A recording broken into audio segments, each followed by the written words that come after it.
Underneath this towel, you're going to witness for the first time the solution to how quipos were used in the ancient times, as I believe.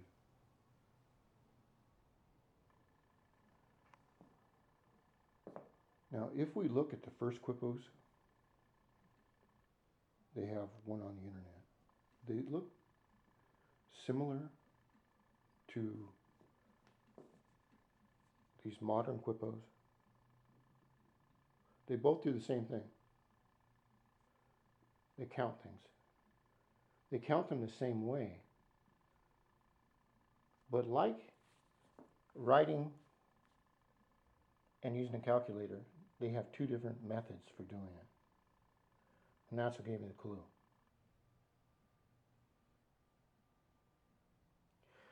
All right, the waiting is over. We have a baseline right here. It's always the same. The string, the baseline on it, or the pattern, it's always the same size as the one next to it, or very close to that. And a lot of the quipus were probably had a standardized size of the string.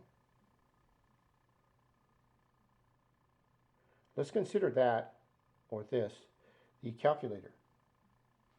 But the calculator needs a battery. So we keep looking on this, how does it work? It doesn't work. You know, if you're from 500 years in the future. The Incas based everything on a 10 count. Their early quipos prove this. What they did with their early quipos, they used a lot harder method to show the same thing. These are a refined method that worked a lot better than the original.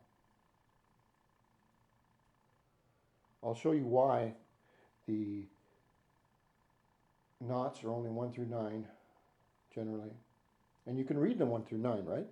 You can read the strands. They have 1 strand or 2 strands or 3 strands or 4 strands. Okay, well, that makes a lot of sense for what they were doing.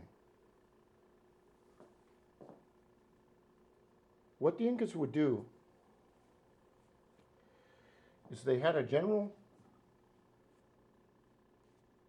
piece right here. Let's just consider this the battery. Okay? Bear with me. The reason the knots are different places is because a person that was counting would take their little diameter, standardized diameter tool, let's just say, and I'll use this pin as an example. It was, of course, too big. But suppose they were doing something in tens. They would wrap their string around this utensil and say, okay, we have 1, 2, 3, 4, 5, 6, 7, 8, 9.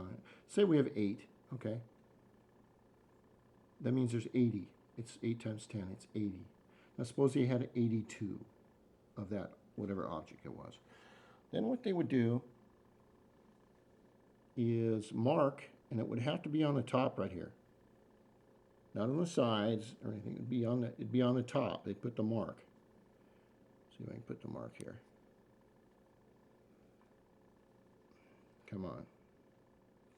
Well, you get the point. And then they would tie a 2 knot right there. And what they would have is 82. So, but when the tool was removed, it would look like this. Now remember, the tool is a lot smaller diameter, so it wouldn't be this long. But that, from this point to this point, right here, would be 82 of whatever they were counting. Now, it would have to be a smaller diameter thing. But if the Inca stayed with a certain pattern, that means that the curators of these quipus could take a different size diameter, it had to be small like this, and start wrapping the string around there and start counting them. Now you think I'm crazy, the first quipus were done like this. They had the strings with the circle ringlets going all the way down.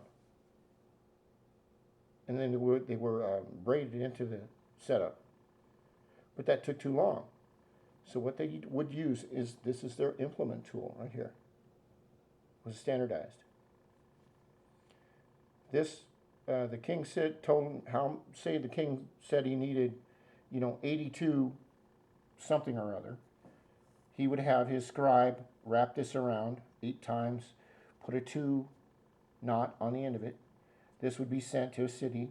The other city Quipu reader would have the standardized tool. He would wrap it up and say, okay, the king wants 82 of those. Or we have 82 taxpayers. Or we have 82 llamas. But that's the reason why we can't read the Quipos, is because we're not looking at it through their eyes. And you're the first people to see exactly how it was done.